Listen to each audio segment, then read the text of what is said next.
যোগেশচন্দ্র কলেজে কি এমন ঘটনা ঘটলো? আমি একদম সরাসরি বইমেলায় আলোচনা করতে চাচ্ছি। একেবারে শিক্ষামন্ত্রীকে দ্রুত বেগে ছুটতে হলো, লেকটাউনের বাড়ি থেকে মালা রায়কেও আসতে হলো। সাব্বির আলী কে? তিনি কিভাবে পরিচালন করছে এখন?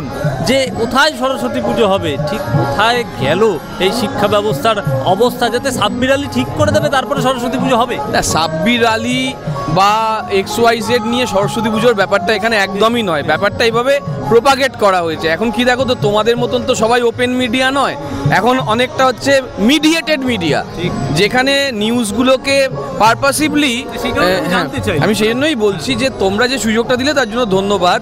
ইতিমধ্যে তোমরা গণমাধ্যমে দেখেছো যে দুটো গোষ্ঠীর মধ্যে, দেখো প্রত্যেক দলেই কম বেশি গোষ্ঠী থাকে, আর একটা নেতা সবসময় চায় যে সে কত বড় নেতা সেটা প্রমাণ করার। সেই প্রমাণ করার উদ্দেশ্যে হয়তো সাব্বির আলী এরকম বেশি এক্সপ্রেসিভ হয়ে গেছে কিনা আমার জানা নেই, কিন্তু এটা সম্পূর্ণ গোষ্ঠীর একটা দ্বন্দ্ব হয়েছে, দুটো ছাত্র গোষ্ঠীর, বর্তমান ছাত্র গোষ্ঠী, প্রাক্তন ছাত্র গোষ্ঠী, এদের মধ্যে যে লড়াইটা, সেখানে খুব সুন্দরভাবে সুতোর যে বাঁধন ছিল সেটাকে কেটে দিয়েছেন পঙ্কজ রায়, যিনি বর্তমান অধ্যক্ষ এবং বিজেপির মুখপাত্র। উনি যতই বলুন কলেজের চৌহদ্দির মধ্যে উনি রাজনীতিটা করেন না, কিন্তু উনি কলেজের চৌহদ্দির বাইরে বেরিয়ে গিয়ে কিন্তু রাজনীতি করেন তা নয়, উনি কলেজের চৌহদ্দিটাকে নিজের প্ল্যাটফর্ম হিসেবে ব্যবহার করেন। তিনি যে সব থেকে বড় ফেলিয়ার, এর থেকে বড় উদাহরণ আর হতে পারে না। তিনি শুধুমাত্র একজন প্রশাসনিক প্রধান নন ওই কলেজের, তিনি একই সঙ্গে একজন অভিভাবক। ভাইয়ে ভাইয়ে যখন ঝগড়া লাগে, অশান্তি লাগে, অভিভাবকের কাজ হচ্ছে সেটাকে সামলে নেওয়া। পঙ্কজ রায় আজকে কত সাল থেকে ওখানে অধ্যক্ষ, তাহলে এ যাবৎকাল ওই অধ্যক্ষের সামনে কি করে সাব্বির আলী পুজো করে এসছে, এবছরই বা কেন করতে পারলো না? কি এমন ঘটলো? তার কারণ ওনার সম্প্রতি কিছু ঘটনাক্রম ঘটেছে, বিজেপিতে পয়েন্ট কমেছে, নানান সমস্যা হচ্ছে। এখন এই প্ল্যাটফর্মটাকে যদি উনি ব্যবহার না করেন, সাব্বির আলী, এই আলী নামটা যেই উনি পেয়েছেন, অমনি দেখেছেন এই ইন্টারনাল ক্লাসটাকে একটা বড় আকার দিতে হবে। সেই বড় আকার দিতে গিয়ে উনি শুভেন্দু অধিকারীর সঙ্গে লিয়াজও করেন, এবং লিয়াজও করে শুভেন্দু অধিকারী টুইট করিয়ে দেন। ঘটনাটা শুভেন্দু অধিকারী, বিরোধী দলনেতা, যাকে বিজেপি চোর বলেছিল, সেই বিরোধী দলনেতা যখন এই ধরনের পোস্ট করে দিচ্ছে, তার একটা ইম্প্যাক্ট মিডিয়া নেবেই। আর এখন তো বারবার বললাম, পেড মিডিয়া, ইয়েলো মিডিয়া, সেই জায়গাগুলো তাদের ব্যবসা করার জন্য কাজ করে গিয়েছে।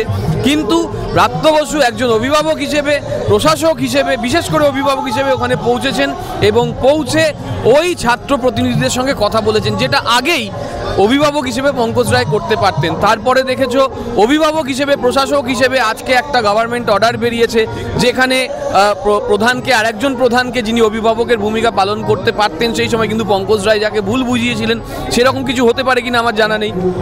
কিন্তু অরূপ বিশ্বাসকে ওখানে গভর্নিং বডির দায়িত্ব দেওয়া হয়েছে, যাতে আরও বলিষ্ঠভাবে কাজটা সম্পন্ন করে যায়। অর্থাৎ আমরা রেসপন্সিভ পার্টি।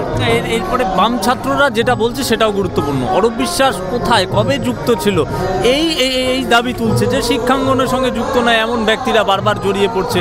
অরূপ বিশ্বাসকে বদলালেই কতটা সমাধান হবে, আবার দিলে গভর্নিং বডিতে, এটা তো প্রশ্ন উঠছে। মানস মুখার্জি 2010-11 সাল হীরালাল মজুমদার কলেজের প্রেসিডেন্ট ছিল। তিনি কবেকার কোথাকার কে ছিলেন? অরূপ বিশ্বাস একজন শিক্ষিত মানুষ, একজন রুচিশীল মানুষ, তিনি প্রশাসক, ভালো প্রশাসক, তিনি সেখানে আছেন, এবং আমরা মনে করি যে অরূপ বিশ্বাস খুব ভালোভাবে, দেখো এইসব জায়গায় প্রশাসকের ভূমিকাটাও গুরুত্বপূর্ণ, যে একজন বিজেপির মুখপাত্র যখন নিজেকে প্রশাসকের ব্যর্থতা হিসেবে মুখপাত্র হিসেবে কাজ করছে, আবার একজন বিজেপির মুখপাত্র যখন নিজের অভিভাবক সত্তা হারিয়ে ফেলছে, তখন আরেকজন কড়া প্রশাসকের খুব প্রয়োজনীয়তা আছে, যে কলেজের হালটাকে সামলে নেবে। ফলে অরূপ বিশ্বাস একদম গ্রহণযোগ্য বিকল্প এখানে। এবার কথা হচ্ছে যে আমার তো মনে হচ্ছিল যে গভর্নিং বডির তরফ থেকে পঙ্কজ রায়ের বিরুদ্ধে কেন একটা তদন্ত কমিটি গঠন হবে না, যে উনি ব্যর্থ এই ধরনের কাজকর্ম করতে। যদি সাব্বির আলীর ব্যাপারটা আজকে হাইকোর্টে নিয়ে যেতে হয়, তিনি আগে কেন নিয়ে গেলেন না? প্রথম থেকে সাব্বির আলীকে কেন ওখানে পুজো করতে দিয়েছেন? কেন উনি দীর্ঘকালীনভাবে যেখানে যে নানান সমস্যাগুলো উনি তৈরি করছেন, কখনো গেটের সামনে বসে যাচ্ছেন, কখনো ছাত্রছাত্রীদের ঢোকা বারণ করেন। পশ্চিমবঙ্গের বেশিরভাগ কলেজে, আমি বিভিন্ন প্রতিষ্ঠানের সঙ্গে যুক্ত, এই বামপন্থীদের কথা বললে বয়স্ক বামপন্থীরা বিভিন্ন জায়গায় পৌঁছে যাচ্ছে। আরজি করেও তারা পৌঁছেছিল, যাদবপুর আন্দোলনেও তারা পৌঁছেছিল। তাহলে তারা কি করে পৌঁছেছিল? তারা বহিরাগত নয় তখন। মানে যখন তৃণমূলের কেউ প্রাক্তনী তার নিজের প্রাক্তন কলেজে থাকবে, তখন সে বহিরাগত হয়ে যাবে।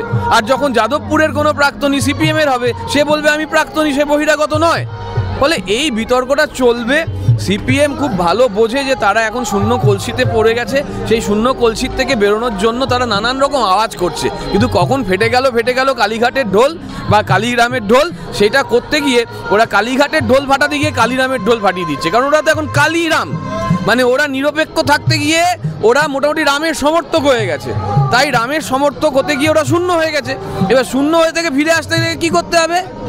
তখন এই সব ডিম ভাত প্রচার করতে হবে। রামের কথা বলতেই মনে পড়ে গেল, একটু আগে দিলীপ ঘোষ বইমেলা থেকে বললেন যে শিক্ষাঙ্গনটা একটা রাজনীতির আকড়া হয়ে গিয়েছে, ছাত্রদের পড়াশোনা বাদ দিয়ে, বই বাদ দিয়ে সমস্ত রাজনীতি, অর্থাৎ শিক্ষা মুক্ত রাজনীতি।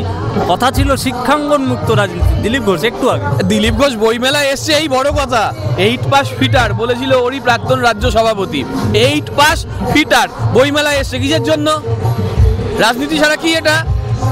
দেখতে এসছে, রঙ্গ দেখতে এসছে। পশ্চিমবঙ্গ সরকার এত ভালো বইমেলা আন্তর্জাতিক করে যে দিলীপ ঘোষের মতন 8 পাস ফিটার তাকে আসতে হয় বইমেলায়, তাই সেটাও তো রাজনীতি রঙ্গ।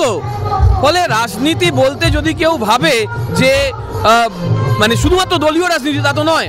ব্যক্তি দিলীপ ঘোষও আসছে বইমেলায়, ফলে বৃহত্তর রাজনীতির পরিসর আছে, যেটা শুধুমাত্র নীতির ওপর নির্ভর করে, হয়তো যেটা শুধুমাত্র নির্ভর করে নীতি নির্ণয়ের ওপরে, নীতি রূপায়ণের ওপরে।